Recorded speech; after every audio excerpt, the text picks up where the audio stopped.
அனைவருக்கும் வணக்கம். ஒருத்தரை கைது பண்றதுக்கு போலீஸ் வந்தாலும் இவரை என்ன வழக்குல கைது பண்ண போறாங்க அப்படிங்கிறது தெரியாம இருக்கிற அளவுக்கு குழப்பமா இருக்கிறது இன்னைக்கு செந்தில் பாலாஜி அவர்கள் தான்.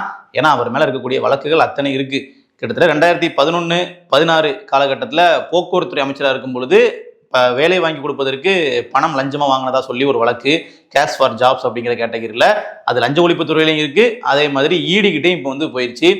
அதற்கு அப்புறமா கடந்த 2016-21 அந்த ஆட்சி காலத்தில் பார்த்தீங்கன்னா டிரான்ஸ்ஃபார்மர்கள் முறைகேடா கம்மியான விலைக்கு இருக்கிற டிரான்ஸ்ஃபார்மரை அதிகப்படியான விலை கொடுத்து வாங்கினதா அதுல ஒரு பெரிய ஊழல் நடந்திருக்கிறதா, கிட்டத்தட்ட 398 கோடி ரூபாய் வரைக்கும் ஊழல் நடந்திருக்கிறதா ஒரு வழக்கு. அந்த வழக்குல கைது பண்ண வந்திருப்பாங்களா அப்படின்னு ஒரு செய்தி.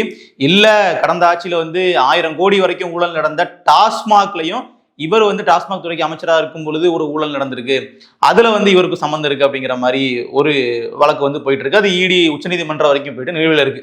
அப்ப அதுல எது விசாரிக்க வந்திருப்பாங்களா, கைது பண்ண வந்திருப்பாங்களா அப்படின்னு பார்த்தா அதுல ஒரு கொஸ்டின் மார்க்கு. இப்படி எக்கச்சக்கமான வழக்குகளுக்கு சொந்தக்காரர் இருக்கக்கூடிய செந்தில் பாலாஜி அவர்களை இன்றைக்கு சென்னையில் உள்ள அவருடைய எம்ஆர்சி வீட்டிற்கே போலீஸ் தேடுதல் வேட்டையா இறங்கிட்டாங்க. ஆனா ஸ்பாட்ல அவருடைய கார் இருக்கு, ஆனா ஆள் இல்லை. உடனே அங்கே இருக்கக்கூடிய ஊழியர்களுடைய செல்போன்கள் எல்லாம் பறிமுதல் பண்ணி யாருக்கெல்லாம் ஃபோன் பேசியிருக்காங்க அப்படிங்கிறதையும் பார்த்துருக்குறாங்க. அங்கே அந்த வீட்டை சுற்றி சோதனைகளையும் ஈடுபட்டுட்டு திருப்பி போலீஸ் அங்கேருந்து கிளம்பி போயிருக்கிறாங்க. இப்போ செந்தில் பாலாஜி அவர்கள் சட்டமன்றத்துக்கும் வரல, ஒரு வீட்லேயும் இல்லை, எங்கே இருப்பார் அப்படிங்கிறது கேள்விக்குறியா இருக்கு. இதே சமயத்தில் இந்த போலீஸ் யார் அப்படின்னு பார்க்கும்போது கரூர்ல இருந்து கிளம்பி சென்னை வந்திருக்காங்க போலீஸ். காரணம் கரூர்ல செந்தில் பாலாஜியினுடைய தம்பி அசோக் அவர்கள் இருந்திருக்கிறாங்க. அவர்களை தேடி இருக்கிறாங்க. அசோக் தான் ஃபர்ஸ்ட் தேடி இருக்கிறாங்க. அவர் அங்கே கிடைக்கல அப்படின்னோடனே அவரை தேடி சென்னை வந்ததா ஒரு தரப்பு போலீஸ் சொல்றாங்க. ஆனால் இன்று செந்தில் பாலாஜி அவர்கள் எங்க இருக்காரு அப்படிங்கிறதும் பலருக்கும் விடை தெரியாத ஒரு கேள்வியா இருக்கு. ஸோ இந்த இடத்துல செந்தில் பாலாஜி அவர்கள் கைதாவதுக்கான வாய்ப்புகள் கணிசமா இருக்கு.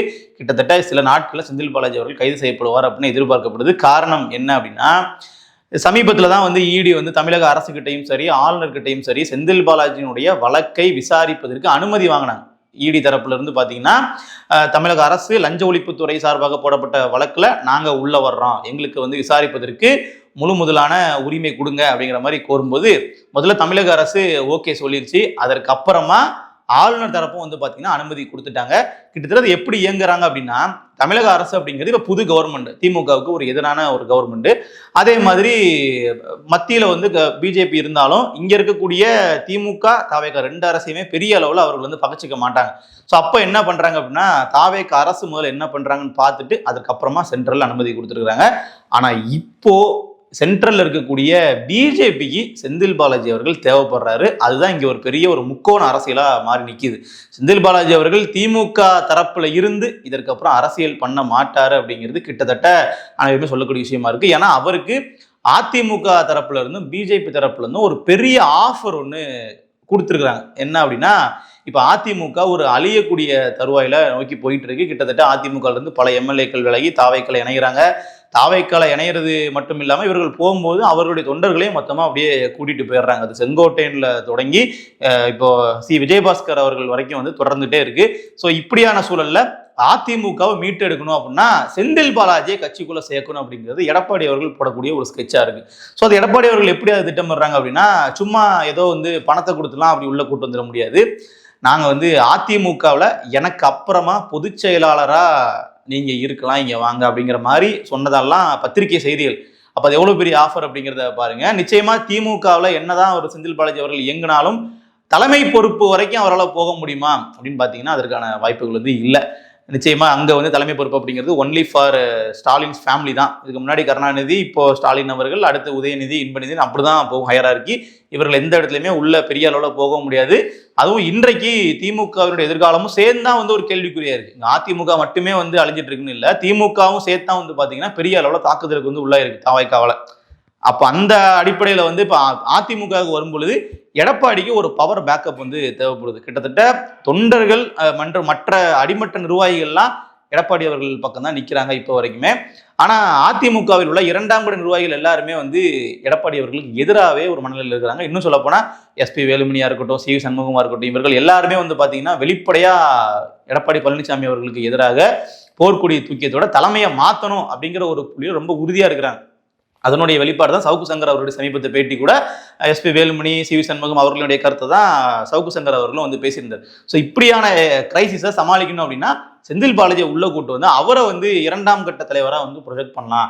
அப்போ கொங்கு மண்டலத்திலையும் சரி நம்மளுடைய தலைமைக்கும் சரி எந்த விதமான ஒரு சிக்கல் இல்லாமல் இருக்கும் அப்படிங்கிறது எடப்பாடி அவர்கள் போடக்கூடிய ஒரு ஸ்கெட்சா இருக்கு. என்னுடைய காலத்துக்கு அப்புறமா நீங்க வேணா இருந்துக்கங்க அப்படிங்கிற மாதிரி ஒரு டீல் தான் அதிமுகல இருந்து செந்தில் பாலாஜிக்கு ஆஃபர். இப்போ இந்த இடத்துல பிஜேபி ரோல் பிளே பண்றாங்க அப்படின்னா இப்போ வரைக்கும் அதிமுகவானது பிஜேபி கூட கூட்டணியில் தான் இருக்கிறாங்க. ஸோ இதற்கு வந்து பிஜேபி தரப்புல இருந்தும் சில விஷயங்கள் வந்து ஒத்துழைப்பா எடப்பாடிக்கு பண்ணி கொடுக்கப்படுது. குறிப்பா வந்து லஞ்ச ஒழிப்புத்துறை என்னதான் வழக்கு போட்டிருந்தாலும் அதை வந்து தீவிரமா முன்னெடுத்து கொண்டு போற இடத்துல இருக்கிறது இடி அமலாக்கத்துறை. அப்போ வந்து அவர்களினுடைய தயவும் வந்து செந்தில் பாலாஜிக்கு தேவைப்படுது வழக்குல இருந்து தப்பிக்கிறதுக்கு. திமுக பவர்ல இருக்கும்போது பெரிய அளவுல வந்து பாத்தீங்கன்னா அதிகாரிகள் ஒத்துழைப்பு கொடுக்க மாட்டாங்க தமிழகத்துல. இன்னொன்னு ஈடி வந்து என்ன பண்ணாலும் நீங்க வந்து வரம்பு மீறிட்டீங்க, அதிகாரத்தை மீறி ஈடி செயல்படுகிறதுன்னு சொல்லி சுப்ரீம் கோர்ட்டுக்கு போயிட்டு கேஸ் நடத்திடுவாங்க. அரசு தரப்பு அப்படிங்கிறது செந்தில் பாலாஜிக்கு ஆதரவா நிப்பாங்க. இதற்கு முன்னாடி இப்ப நிப்பாங்களா அப்படிங்கிறது ஒரு கேள்விக்குறி. கண்டிப்பா நிக்க வேண்டிய தேவை இல்லை. செந்தில் பாலாஜிக்கு தாவேக்கால ஆதரவு கொடுக்கறதுக்குலாம் அங்க ஆள் கிடையாது பெரிய அளவு, அது தேவையும் இல்லை. பாட்டிலுக்கு 10 ரூபான்னு சொல்லி தான் ஆட்சிக்கே வந்திருக்குது தாவேக்கா. அப்ப கண்டிப்பா பெரிய அளவுல செந்தில் பாலாஜியா பேக்கப் பண்ண வேண்டிய அவசியம் இல்லை. அதே சமயத்துல தொட்டுப்பார் சீண்டிப்பார்னு சொல்லி இன்னைக்கு வீடியோ போடுறதுக்கு ஸ்டாலின் அவர்களும் தயாராக இல்லை. அவரே ரொம்ப நொந்து போய் உட்கார்ந்துருக்காரு. இன்னொன்னு செந்தில் பாலாஜி அவர்களுக்கு இப்படி ஒரு ஆஃபர் கொடுக்கப்படுது அதிமுக அப்படிங்கிறது அவருக்கு ரொம்ப தெளிவாகவே தெரியும். அதனால அவரு நிச்சயமா எடுத்தவங்க அவுத்தோம் அப்படிங்கிற மாதிரி செந்தில் பாலாஜியை முன்னாடி மாதிரி அரவணைச்சு ஆதரவு கொடுக்க போறதும் கிடையாது. ஸோ இப்படியாக ஒரு பல கட்ட குழப்பத்துல தான் செந்தில் பாலாஜி அவர்கள் இருக்கிறாரு. ஏன்னா வழக்குகள்ல இருந்தும் தப்பிக்கணும், அடுத்த கட்டமா அரசியல் வாழ்க்கையும் ஸ்மூத்தா இருக்கணும் அப்படின்னா எந்த பக்கம் போகணும் அப்படிங்கிறத விஷயம். இன்னொன்னு கட்சி தாவறது அப்படிங்கிறது அவருக்கு ஒரு பெரிய கஷ்டமான காரியம் கிடையாது. முதல் முறை பண்ண போறதும் கிடையாது. அதிமுகல இருந்து அமமுக, அமமுகல இருந்து திமுக அப்படிங்கிற மாதிரி தான் மாறி மாறி அவர் போயிருக்கிறாரு. அதனால நிச்சயமா வந்து கட்சி தாவுவது அப்படிங்கிறது ஒரு பெரிய சிக்கலே அவருக்கு கிடையாது. டக்குன்னு நாளைக்கு மாறி வந்துட்டு நான் மக்களுக்காக வந்தேன், நன்மை செய்ய வந்தேன் அப்படிங்கிற மாதிரி கூட சொல்லிட்டு வர பிரச்சனை இல்லை. ஆனா நிச்சயமா வந்து தாவேக்க தரப்புல இருந்து அவருக்கு இப்போ வரைக்கும் ஒரு ஆதரவான குரலோ இல்லை, அங்க ஒரு லாபியோ அவருக்கு இல்லை, அது தேவையும் இல்லை. இப்படிப்பட்ட சூழல்ல தான் செந்தில் பாலாஜி அவர்கள் என்ன பண்ண போறாரு அப்படிங்கிறது கேள்விக்குறி. ஒருவேளை சென்ட்ரல் கவர்மெண்ட் வந்து செந்தில் பாலாஜியை நெருக்கமா பிடிக்கிறதுல ஒரு பெரிய அளவுல வேகம் காட்டாவிட்டாலும், ஏன்னா இன்னைக்கு திமுக ஆளுங்கட்சி இல்லை, செந்தில் பாலாஜி லாக் பண்ணி பொலிட்டிக்கலா பிஜேபிக்கு எந்த ஒரு கெயினும் பெருசா இருக்க போறது இல்லை. அதை டிவிக்கே ஸ்கோர் பண்ணிட்டு போயிடுவாங்க. எப்படின்னா பாருங்க எங்க அண்ணனுடைய ஆட்சியில தான் செந்தில் பாலாஜி கைது செய்யப்பட்டிருக்காரு அப்படிங்கிற மாதிரி சொன்னாலும் வாய்ப்பு இருக்கு. அது என்ன ஆகும் அப்படின்னா நிச்சயமா அந்த திமுக பிஜேபி அப்படிங்கிறது அவர்கள் ஆட்சியில் எதுவுமே பண்ணல, திமுக ஆட்சியில் இருக்கும்போது பிஜேபி கூட ரொம்ப இணக்கமா போயிட்டாங்க, அதனால எதுவும் பண்ணலங்கிற மாதிரி அப்படி கூட ஒரு குரல் இருக்க வாய்ப்பு இருக்கு. ஸோ அதனால டிவிகே ஆட்சியில் கைது நடந்துச்சு அப்படின்னா அது கண்டிப்பா டிவிகே கெயினா இருக்குமே தவிர மத்தியில் உள்ள பிஜேபிக்கோ அதுக்கு எந்த விதமான பொலிட்டிக்கலா ஒரு கெயின் இருக்காது இல்லையா. ஸோ அதனாலேயே வந்து பார்த்தீங்கன்னா பிஜேபி எப்போ தயங்குறாங்க. ஸோ இந்த இடத்துல தான் இப்போ விஜய் அவர்கள் முதலமைச்சராக சில விஷயங்களை செய்ய வேண்டிய தேவை இருக்கு. எப்பவுமே புதுசாக ஒரு கவர்மெண்ட் வந்து ஃபார்ம் ஆகும்போது பழைய கவர்மெண்ட் இருந்த முக்கியமான வழக்குகள், அவர்கள் மேல இருந்து சில முக்கியமான சிக்கல்கள்லாம் வெளியே எடுப்பாங்க, ஊழல்கள்லாம் வெளியெடுத்து சில வழக்குகள் வந்து பதிவு பண்ணுவாங்க, விசாரணை ஆணையம்லாம் புதுசாக அமைப்பாங்க. அது தண்டனை வரைக்கும் போகுதோ இல்லையோ அந்த அறிவிப்புகளாச்சும் குறைஞ்சபட்சம் வெளியே வரும். ஆனால் இப்போ வரைக்கும் தாவேக்கா அரசு ஒரு தீவிரமான ஒரு அறிவிப்புகளோ நாங்கள் இவர்களை வந்து கைது செய்ய போறோம் அப்படிங்கிற மாதிரியான எந்த ஒரு எச்சரிக்கையுமே கொடுக்கல. இன்னும் சொல்ல போனா சமீபத்தில் மின்சாரத்துறை அமைச்சர் நிர்மல்குமார் அவர்கள் வந்து ஒரு சின்ன ஸ்டேட்மெண்ட் கொடுத்தாரு.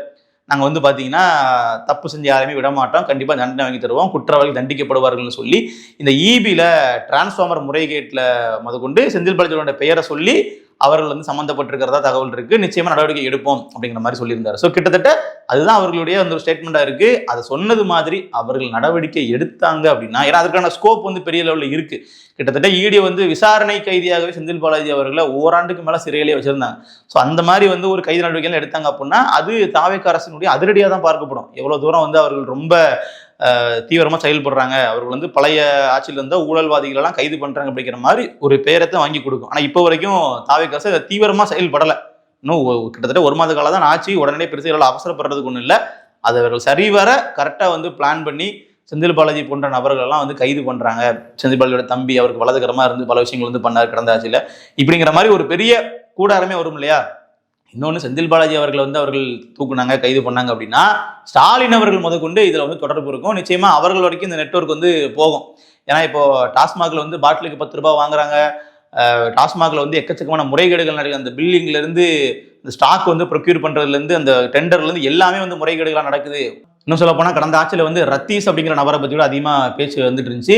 உதயநிதியினுடைய நிழல் உலக வலதுகரமாக இருந்த ரத்தீஷ் வந்து பார்த்தீங்கன்னா டாஸ்மாக்ல உள்ள முக்கிய அதிகாரிகள் கூடலாம் தொடர்பில் வந்திருக்காரு. பல அரசு அதிகாரிகள் கூட வாட்ஸ்அப்பில் சேட் பண்ணது, டெண்டர்கள் முதற்கொண்டு எங்கே யாருக்கு கொடுக்கணும்னு சொல்லி உள்ளாட்சித்துறையிலேருந்து பொதுப்பணித்துறையிலேருந்து எல்லாத்துலேயுமே வந்து அவருடைய கை வந்து இருந்தது. ஈடியில் இப்போ வரைக்கும் விசாரணையில தான் போயிட்டு இருக்கு. ஸோ அப்போ அவர்கள் எல்லாரையுமே வந்து தொடர்றாங்க அப்படின்னா எல்லாமே ஒரு நெட்வொர்க்காக இருக்கும். முன்னாள் அமைச்சர்கள் எல்லாரையுமே தூக்க முடியும். இதை திமுக வந்து கடந்த முறை பண்ணவே இல்லை. அதாவது அதிமுக ஆட்சி காலத்தில் எஸ்பி வேலுமணி அவர்கள் மாநகராட்சியில் வந்து பெரிய அளவில் ஊழல் பண்ணிட்டாரு, மாநகராட்சி திட்டங்கள்ல இந்த ஸ்மார்ட் சிட்டி ப்ராஜெக்ட்ல பெரிய ஊழல் நடந்திருக்கு அப்படிங்கிறதெல்லாம் பிரச்சாரத்தில் ஸ்டாலின் அவர்கள் சொன்னார். ஆனால் அதை வந்து ஆட்சிக்கு வந்ததுக்கு அப்புறமா அதில் ஒரு தீர்வை கொண்டு வந்தார் அப்படின்னு பார்த்தீங்கன்னா எதுவுமே கிடையாது. யாருமே கைது செய்யப்படல. முன்னாள் அதிமுக அமைச்சர்கள் யாரையுமே வந்து ஒரு பெரிய அளவு நெருக்கடிக்கு கூட உள்ளாக்கல. திமுக அரசு அப்படியே வந்து கேஷுவலாக விட்டுட்டாங்க. ஏன்னா அப்போதான் இவர்கள் வந்து ஊழல் பண்ணுறதுக்கு எதுவாக இருக்குன்றதுலாம் நினைச்சாங்களான்னு தெரியல. பெரிய எதுவுமே பண்ணல. அதே மாதிரி ஸ்டெர்லைட் துப்பாக்கி சூடு வழக்கில் வந்து பார்த்தீங்கன்னா நாங்கள் நீதியை கொண்டு வருவோம், அதில் நாங்கள் வந்து குற்றவாளிகளை நாங்கள் தண்டனைக்கு உட்படுத்தோம் அப்படிங்கிற மாதிரிலாம் ஸ்டாலின் அவர்கள் உத்தரவாதம் கொடுத்தாரு. எதுவுமே பண்ணல. இன்னும் சொல்லப்போனால் ஸ்டாலின் ஒரு படிக்கு மேலே போயிட்டு ஜெயலலிதா அவர்களினுடைய மரணத்தில் இருக்கக்கூடிய மர்மத்தை நாங்கள் வந்தால் வந்து விளக்குவோம், யார் குற்றவாளியும் அவர்களை நாங்கள் தண்டனைக்கு உட்படுத்துவோங்கிற மாதிரிலாம் வாக்குறுதி கொடுத்திருந்தார். இதெல்லாமே வெறும் வாக்குறுதிகளை மட்டுமே போயிடுச்சு. ஏன்னா நடவடிக்கைகள் அப்படின்னு பார்க்கும்போது பெரிய அளவில் எதுவுமே அவர்கள் எடுக்கலை. ஸோ அந்த மாதிரி தான் இப்போவும் வந்து தாவேக அரசு பண்ணுவாங்களா, இல்லை உண்மையாகவே வந்து முன்னாள் ஊழல் அமைச்சர்கள் வந்து கைது செய்யப்படுவார்களா அப்படிங்கிறது ஒரு கேள்விக்குறியா இருக்குது. நிச்சயமா இவர்கள் வந்து விசாரணைக்காச்சும் உட்படுத்தணும். ஏன்னா அவர்கள் மேல வந்து 1000 கோடி 398 கோடி அப்படி இந்த அளவுக்கு பெரிய பெரிய நம்பர்ல வந்து கோடிகளில் ஊழல் ஒரு குற்றச்சாட்டு இருக்குது அப்படின்னா அதற்கு பின்னாடி நிச்சயமா ஒரு சிறிய சிறிய தவறுகளாச்சும் இவர்கள் பக்கம் கண்டிப்பா இருக்கும். நேரடியாக இவர்கள் தொடர்பட்டு இருக்க மாட்டாங்க. ஆனா இவர்களினுடைய அந்த தொடர்பு அப்படிங்கிறது கண்டிப்பா ஒரு பக்கமாச்சும் இருக்கும். அப்ப அதை வந்து வெளியே கொண்டு வரணும், நீதிக்கு முன்னாடி கொண்டு வரணும் அப்படிங்கிறதுலாம் இவர்களுடைய கடமை தான். ஏன்னா இன்னைக்கு தமிழ்நாட்டில் இவ்வளவு தூரம் கடன் இருக்கு அப்படின்னா அதற்கு காரணமே வந்து பாத்தீங்கன்னா திமுக ஆட்சி தான், முன்னாள் அமைச்சர்கள் தான் அப்படிங்கிறத இன்னைக்கு இருக்கக்கூடிய முதலமைச்சர் விஜய் அவர்கள் பகிரங்கமா குற்றம் சாட்டார். அப்போ இந்த மாதிரி குற்றச்சாட்டுகளுக்கு பின்னாடி இந்த மாதிரியான ஊழல் கணக்குகள் தான் இருக்கும். கண்டிப்பா வந்து அதை வெளிச்சத்திற்கு கொண்டு வரணும். மத்திய அரசாங்க நடவடிக்கை எடுக்கிறாங்க, எடுக்கல, இது ஈடிக்கு போகுது இல்லை, இங்கேயே சிபிசிஐடி இருக்கு, இங்கேயே வந்து பாத்தீங்கன்னா லஞ்ச ஒழிப்புத்துறை இருக்கு, இவர்களை வைத்து கூட நடவடிக்கை எடுக்க முடியும். அதை வந்து தாவேக அரசு பண்ணுவாங்களா, எந்த அளவுக்கு துரிதமா பண்றாங்க அப்படிங்கிறத நம்ம பொறுத்திருந்தா பார்ப்போம். நன்றி.